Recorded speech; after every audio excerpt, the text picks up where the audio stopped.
স্বামীকে তুই বলে সম্বোধন করলে, স্বামীর গায়ে হাত তুললে কি হয় জানলে আপনি অবাক হয়ে যাবেন। আমার প্রিয় ভাইরা, প্রিয় মা বোনেরা, আশ্চর্যান্বিত হয়ে যাবেন।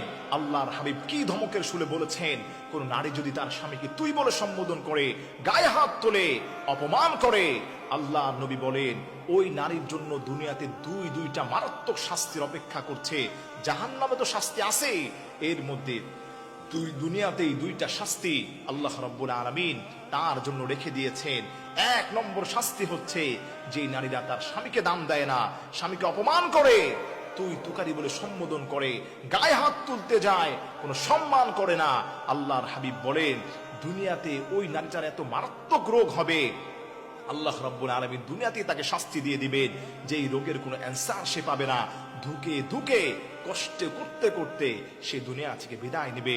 দুই নম্বর তার যে শাস্তি হবে, এই নারী কোথাও গিয়ে সে শান্তি পাবে না, কোথাও গিয়ে সে সম্মান পাবে না।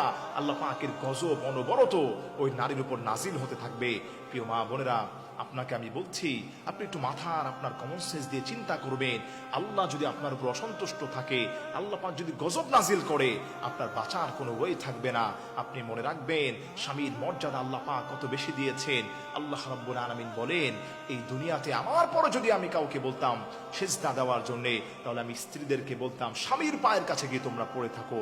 এজন্য আমার প্রিয় ভাইরা, আমার প্রিয় মা বোনেরা, মনে রাখবেন আল্লাহ রাব্বুল আলামিন আমাদেরকে বড্ড ভালোবাসেন। স্বামী এবং স্ত্রীর বন্দিনটাকে আল্লাহ রাব্বুল আলামিন অত্যন্ত চমৎকার ভাবে আল্লাহ পাক করে দিয়েছেন। আল্লাহ রাব্বুল আলামিন পবিত্র কোরআনুল কারীমে বলেন হুন্না লিবাসুল লাকুম ওয়া আনতুম লিবাসুল লাহুন্না। স্বামী এবং স্ত্রী হচ্ছে পোশাক স্বরূপ, একে অন্যের পোশাকের মতো। পোশাক যেভাবে আমরা আগলে রাখি, যত্ন করে রাখি, এর চাইতেও বেশি হচ্ছে স্বামী এবং স্ত্রীর মহব্বত। সুবহানাল্লাহ পড়েন।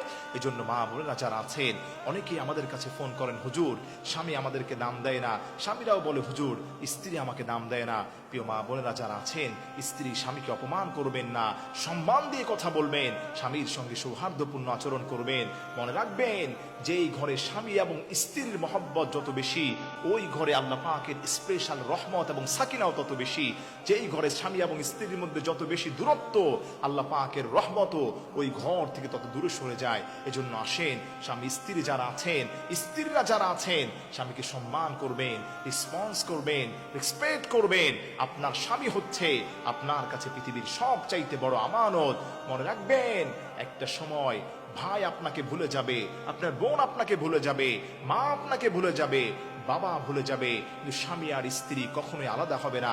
স্বামী আর স্ত্রীর মহব্বত ভালোবাসা আল্লাহর কাছে কোটি কোটি গুণ বৃদ্ধি পেয়ে যায়। স্বামী আপনাকে ছেড়ে যাবে না।